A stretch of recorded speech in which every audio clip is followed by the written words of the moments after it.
Emilien Jacquelin avec son dossard jaune de leader du classement général de la Coupe du Monde est parti à la poursuite d'Alexander Loginov, le russe, auteur de son premier podium et première victoire il y a 2 jours sur le sprint. Derrière, ça va commencer à s'enchaîner sur la light grid. Johannes Kuhn se sont élancés et on va voir dans 3 secondes maintenant le départ de Quentin Fillon-Maillet, dossard rouge sur les épaules. Lui, il est leader du classement de la poursuite après 2 victoires sur les...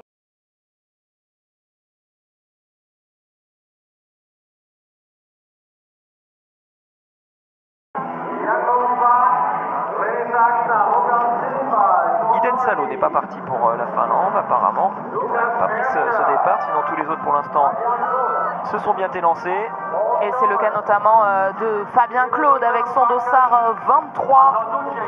Et dans quelques secondes maintenant, ça y est, c'est fait, celui de Johannes Bö, dossard aujourd'hui 28, il a terminé. Avec 14 secondes de retard. J'avais dit tout à l'heure qu'il aurait pu essayer dès le premier tour de revenir, mais c'est tout l'inverse, comme souvent en biathlon, et ça c'est chouette. Difficile de faire des prédictions. Loginov est parti plus vite qu'Emilien, il y avait 7 secondes entre les deux. Voilà, le russe lui a déjà remis le double. Et il y avait 15 secondes de retard pour sur la light grade. Il y en a 10 désormais. Quentin Fillon-Maillet passe avec 2 secondes intermédiaires qui va nous permettre une nouvelle fois de jauger l'écart entre ces biathlètes. Et bien, toujours ces 15 secondes, donc 1 seconde supplémentaire même pour Emilien Jacquelin de retard sur Alexander Loginov, parti en flèche. Alors clairement, avec les conditions du jour, les deux qui sont tout seuls devant sont désavantagés par rapport à ceux qui passent maintenant pour plusieurs raisons. Pour la protection face au vent qui arrive un peu dans tous les sens.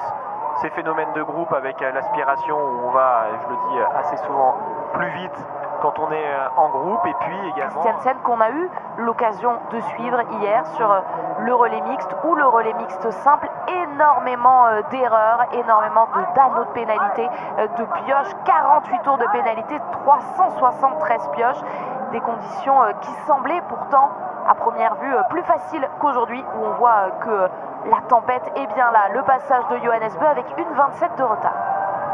Une course vraiment difficile, même dans les descentes, pour bien choisir les trajectoires, faire attention au niveau de la vision, de la visibilité. On peut avoir de la neige qui colle sur les lunettes et ça peut vous faire des erreurs. Sur le pas de tir, il y aura du vent, il faudra faire les bons choix. Et puis là, on le voit sur la partie ski, c'est déjà difficile. Dès le premier tour d'entrée, ça semble compliqué pour pas mal de biathlètes. Il va falloir s'accrocher.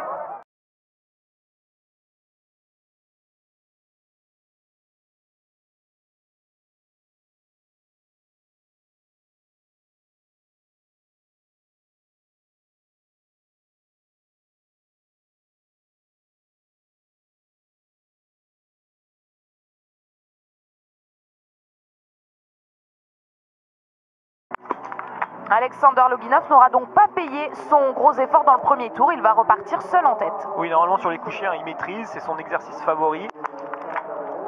Pour l'instant, ça déroule pour le russe.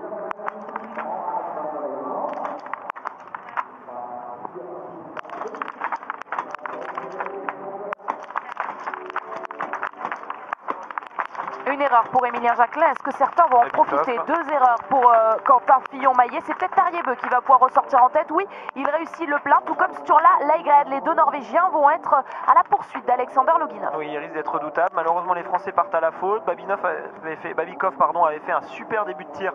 Il rate cette dernière balle, donc il rouvre la porte à Sturla et à Terje qui vont ressortir et se retrouver ensemble sur cette piste, les 2 Norvégiens. Quelle course pour l'instant de la part de Loginov qui met tout le monde d'accord sur ce début de poursuite. Allez, Emilien va pouvoir ressortir 4e, mais ce coup-là, il va être complètement tout seul. Et Quentin, vous l'avez vu, fera un tour de plus. 2 tours également pour Vetle Christiansen. Dans le groupe que vous surveillez, Alexis, on voit que Florent Claude a réussi le plein également pour Sebastian Samuelsson qui va lui permettre de se replacer. Johannes Bö a déjà commis une erreur. Packen va lui aussi faire un sans faute. Les Allemands sont toujours là au contact, Emilien 45 secondes de retard, 4e position, juste derrière lui il y aura donc Babikov, c'est Roko Vostov de Russe, et ensuite 2 Allemands, Ries et Lesser, qui sont là. Samuelsson s'est bien replacé, 9e désormais, lui qui était parti 14e. Cette course elle va être longue, il va falloir patienter, il risque d'y avoir plusieurs fois comme ça des athlètes qui reculent, ça a été le cas pour les Français, mais très honnêtement ça peut revenir. Ensuite, alors pour Quentin malheureusement ça a quand même pas super bien commencé. il a pris un peu cher, si je peux dire ça comme ça, sur ce premier tir. Et il est donc ressorti en 18e position. Vous l'avez vu à l'image, il est désormais à 1 minute 27. L'autre combinaison bleue que l'on voit à l'instant, c'est celle de Fabien Claude, lui ressorti en 23e position à 1 minute 40. Et puis Johannes Bö à l'instant 25e à 1,45. Donc pour l'instant je pense qu'il va faire 100 et puis on verra si au bout d'un moment ça change. Allez, les Norvégiens, eux, se sont retrouvés. Tarjé derrière ce tir-là. Ils sont là à 29 secondes. C'était le même écart alors qu'ils sont ressortis du tir. Ils ont seulement perdu 2 secondes par rapport à Loginov. Et contrairement à tout à l'heure où Emilien Jacquelin était bien seul sur la piste, cette fois il s'est mis à l'abri de Sebastian Samuelsson avec le dossard 15, c'est bien sûr. Ça a l'air d'aller pas mal là sur cette montée pour Quentin.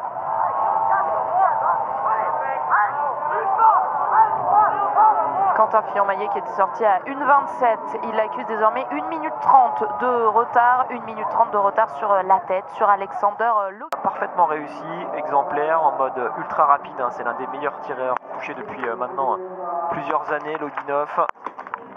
Attention, tiens, sur là qui part à la faute, ça on s'y attendait pas. Oula, deux fois. Tiré vite sur la grid et il va aller faire 2 tours de pénalité. Il y en aura un pour Tarjé Bö. Un seul tour pour Tarjé Bö, peut-être l'occasion pour le groupe qui est en train de s'installer de ressortir avant lui. Oui, ils peuvent ressortir devant. C'est surprenant là de voir sur la grid comme ça, rater 2 balles. Il a peut-être payé les efforts. Ça s'est vu à un moment donné sur la piste. Il était légèrement dans le dur pour suivre Tarjé. Babikov qui nous refait le coup de tout à l'heure. Est-ce qu'il la met cette fois-ci la dernière? Ouais, c'est fait. 2 Russes vont se retrouver aux 2 premières positions. Emilien Jacquelin parvient lui aussi à faire le plein, tout comme Sebastian Samuelsson et Eric Lesser. Quel retour de Babikov là sur cette Coupe du Monde, lui qu'on n'avait pas vu depuis le début de l'hiver. Vraiment dans les temps, just in time pour se resélectionner en vue des Jeux Olympiques. Allez, ça ressort donc avec pas mal de monde. Ce coup-là, ça va skier vite dans ce tour. On espère que Emilien va pouvoir tenir, car Tarjé et Samuelsson semblent très en forme sur ce début de course. Quentin Fillon-Maillet réussit cette fois le plein après 2 erreurs sur le premier tir. L'occasion pour le Français de se replacer. Quentin Fillon-Maillet qui en plus va ressortir avec Johannes Kuhn. Ça va être une bonne opportunité pour lui sur la piste. Johannes Bö, les 3 premières sont dedans. Mais pas les 2 dernières. Johannes Bö va aller tourner 2 fois. Ah oui, ça m'avait surpris. Et Garance me dit dans l'oreillette que c'est la première fois qu'il fait 2 fautes sur son coucher sur la grid depuis qu'il est en Coupe du Monde. C'est intéressant de voir comme ça qu'il a, malgré tout son savoir-faire derrière la carabine, quelques failles. On va voir ce que ça donne, c'est sur le debout, hein, surtout qu'on l'attend. Sur là, il est encore bien placé, hein. Il reste quand même 8e à 1,09 à la sortie de ce tir. Donc à tout moment, ça peut revenir. Il risque d'y avoir quand même pas mal de fautes sur ces tirs debout. Donc pas mal de changements aux avant-postes. Loginov toujours bien devant avec quand même ce... On espère que sur la deuxième partie de la course, ça ira mieux côté piste. En tout cas, côté tir, pour l'instant, il est pas mal. D'autant que devant, il y a de gros clients, et notamment cet homme, Tarjé Bö, premier Norvégien pour l'instant dans cette course. Tarjé Bö qui est en train d'emmener tout le monde. Sebastian Samuelsson, Anton Babikov qui a bien pris le relais. Donc Eric Lesser et Emilien Jacquelin toujours qui s'accrochent. Derrière, on voit sur la Laigret donc qui a fauté sur ce tir couché. Florent Claude essaie de s'accrocher et puis les Russes décidément très à leur avantage. Malgré tout pour Loginov qui va garder une belle avance en vue du dernier tir.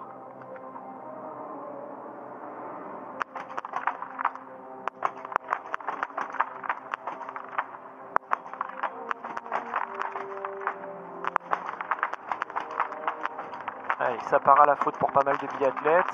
Sauf pour Emilien Jacquelin. Le plein, et voilà, c'est ce qu'on disait. Emilien vient régler les choses. Du côté pas de tir, c'est super ça. Emilien Jacquelin qui ressort avec le plein alors qu'il y a des erreurs partout pour Sturla Laigret, 2 également pour Tarjé Bö, 1 pour Sebastian Samuelsson. Et donc Emilien Jacquelin va être de retour sur ce podium provisoire, podium fictif, peut-être accompagné de Quentin Fillon-Maillet qui réalise le plein lui aussi. Apparemment, Emilien est tombé en ressortant du pas de tir. Alors j'espère qu'il n'a pas perdu trop de temps. C'est Tanguy qui nous informe ça, qui nous fait remonter l'information. On n'a pas eu l'image, on verra si on a un ralenti tout à l'heure. Mais quoi qu'il arrive, c'est quand même très bien là ce qu'a fait Emilien. Je trouve que c'est une attitude de dossard jaune là, ce qui nous monte sur le pas de tir. Il est dans le dur physiquement, il y a un problème au niveau de la piste, il n'arrive pas à tenir les autres. Par contre sur le pas de tir, il va chercher le 5 sur 5, ça lui permet de ressortir deuxième. Bravo Emilien, on lui souhaite que ça tienne encore une fois sur le tir suivant. Et ça fera l'affaire, il est capable d'aller le jouer quoi qu'il arrive ce podium. Et pour l'instant, il y a 2 Français provisoirement sur ce podium, puisque vous l'avez vu, Quentin Fillon-Maillet, il est ressorti dans la même seconde, avec 7 dixièmes d'écart, même seconde qu'Eric Lesser, l'Allemand. Oui, de leur entrée sur le pas de tir. Alors si on fait vraiment les comptes, Samuelsson est toujours là. Eric Lesser, l'Allemand, qui fait une super course pour l'instant, donc avec Quentin. Alors c'est là qu'il a dû tomber, Emilien. Qu'est-ce qui s'est passé? Ah, il s'est accroché avec... C'est bon, la carabine n'a pas touché, c'est le plus important. En gros, il s'est fait marcher sur le ski par Tarrier. Bon, c'est des choses qui arrivent, hein. Là, c'est pas volontaire de la part du Norvégien. Et en fait, quand on se fait bloquer comme ça le ski sous le ski de l'autre, du tir. Mais bon, globalement, on le sait, hein, Emilien, il va perdre du temps à nouveau sur la piste. Là-dessus, il n'y a pas vraiment de raison que ça change. C'était difficile depuis le début de la course et ça va se confirmer. Quentin, lui, a l'air d'être pas mal. Donc, c'est peut-être pas un souci de glisse, hein, c'est peut-être plus un souci physique pour Emilien. On aura les informations une fois qu'on aura son interview avec Tanguy tout à l'heure. Allez, on va essayer de reprendre un peu le fil de cette course avec donc Loginov. Vous le voyez, toujours cette belle marche d'avance sur tout le monde. Il semble intouchable, injouable sur ce début de course. Derrière, Emilien est là. Il arrive à gérer depuis le début de la course. Il a raté 3 balles. C'est pas super au niveau de son tir. Par contre, sur les skis, ça a l'air d'être plutôt correct. Il va se passer certainement beaucoup de choses. On va surtout avoir hâte de retrouver un autre plan de caméra pour voir ce que ça donne. Pour Emilien, est-il capable de suivre le résultat? Il le sait qu'il a la victoire au bout de ses 5 balles. Ça peut aussi parfois faire commettre des erreurs. Il a presque 2 balles de marge sur ses adversaires.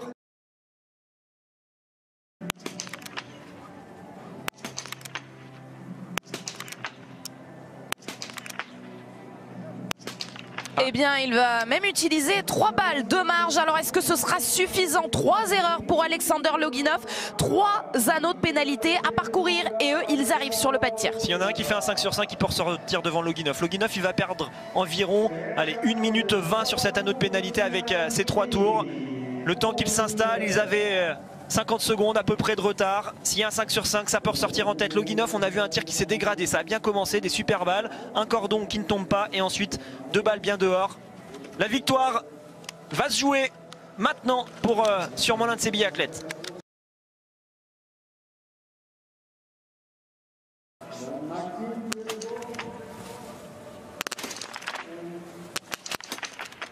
Allez, attention, c'est Quentin là qui prend les devants. C'est Quentin qui pourrait ressortir en tête de cette course.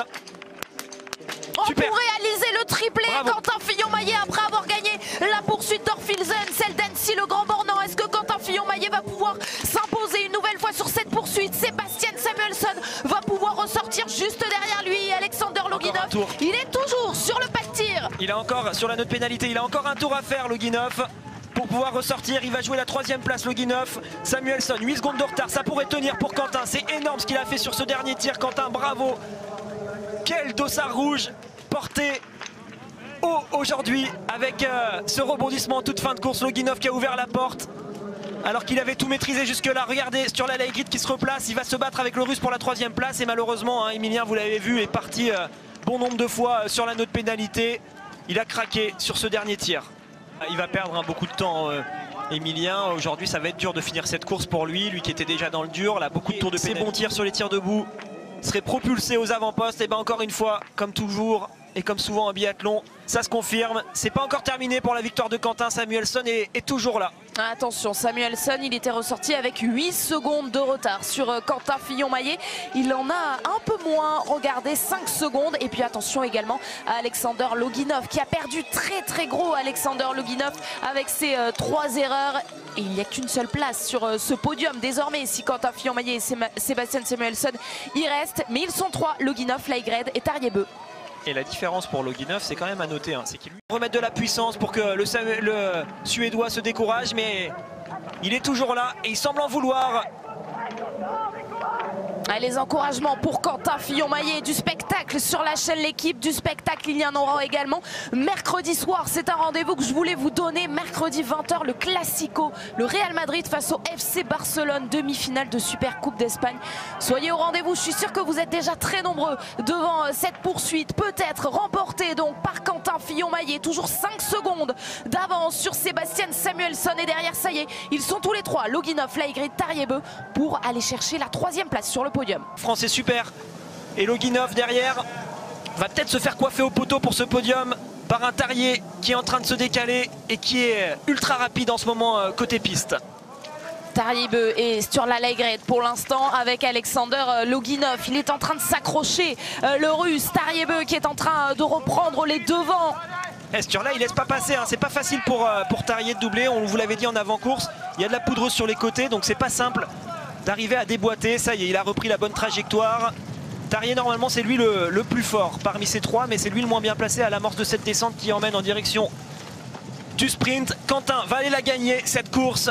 Poursuite, Doberhoff va consolider donc ce dossard rouge, on vous le disait, peut-être même aller chercher ce dossard jaune face à Emilien Jacquelin qu'on ne voit plus sur la piste. On fera évidemment tous les calculs à l'issue de cette course. Pour l'instant, ce qu'on voit sur la piste, c'est le match pour la 3e place. Oui, et Tarjei n'arrive pas à s'extraire de ce groupe. Pour l'instant, ça tient. Sturla est toujours là. On va avoir un sprint à 3 pour donc la 3e place. Bravo Quentin, et en tout cas, hein, ça nous donne des indications sur la glisse des Français. Aujourd'hui, ça avait l'air d'être quand même plutôt pas mal. Donc, j'ai hâte d'avoir les informations pour savoir ce qui allait pas chez Emilien.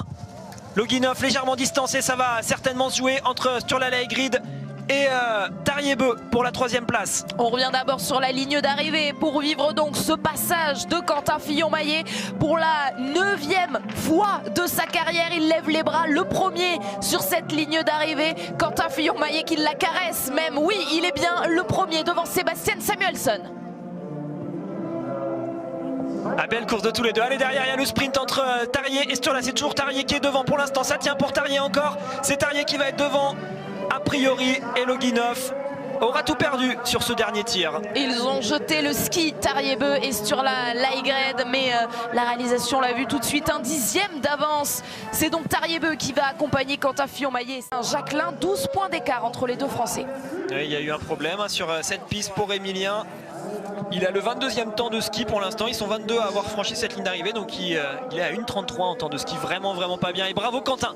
Bravo Quentin pour aller chercher cette victoire là, grâce à ce beau tir. 18 sur 20 aujourd'hui au niveau du temps de ski pour Quentin. C'est très bon. 6e temps à 13 secondes de Tarjei qui a été le plus rapide encore une fois sur la Leigred. 2e temps de ski. 3e temps de ski pour Loginov. Johannes 4e temps de ski. Donc il est quand même bien en forme, même si ça va pas toujours très bien encore une fois sur le pas de tir, mais quelle victoire de la part de Quentin qui est sensationnelle. Tanguy, pour comprendre ce qui s'est passé pour lui aujourd'hui. Le leader du classement général de la Coupe du Monde est toujours français, c'est Quentin Fillon-Maillet. La Marseillaise pour lui juste après une petite pause. A tout de suite.